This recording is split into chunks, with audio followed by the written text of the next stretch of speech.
केंद्रीय मंत्री चिराग पासवान ने कहा, पीएम मोदी ने खाद्य प्रसंस्करण मंत्रालय की जिम्मेदारी दी है और मैं इसके लिए कड़ी मेहनत करूंगा। भविष्य खाद्य प्रसंस्करण का है और इसमें असीमित संभावनाएं हैं। आने वाले समय में इस विभाग में भारत की भागीदारी बढ़ेगी। इस विभाग में वृद्धि से किसानों की आय बढ़ने में भी मदद मिलेगी। पीएम मोदी ने ये भी कहा है कि हमें इस विभाग को नई ऊंचाइयों पर ले जाना है। देखिए, प्रधानमंत्री जी ने जो जिम्मेदारी दी है उसको पूरी ईमानदारी से, पूरी मेहनत से, पूरी निष्ठा से निभाने के संकल्प के साथ यहाँ आया हूँ।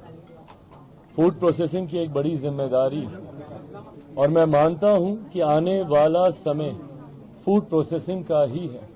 ये एक ऐसा विभाग है, ये एक ऐसा क्षेत्र है जिसको अभी पूरी तरीके से बनिस्बत बाकी देशों के एक्सप्लोर नहीं किया गया है। स्कोप हद से ज्यादा है।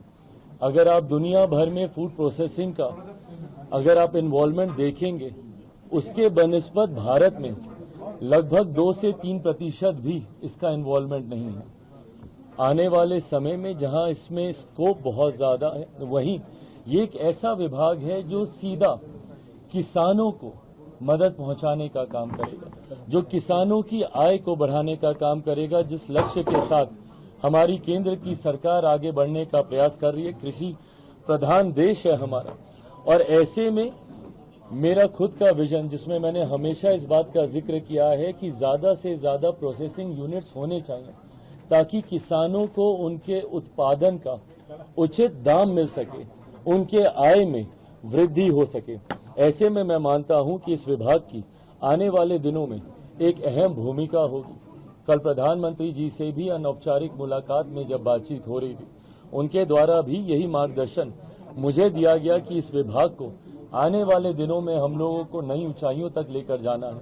आप विदेशों में देखेंगे जिस तरीके से दूसरे देशों में प्रोसेसिंग यूनिट्स के माध्यम से ही अधिकांश कार्य हो रहे हैं, ऐसे में हम लोग प्रोसेसिंग में अभी भी उस हद तक आगे नहीं बढ़ पाए।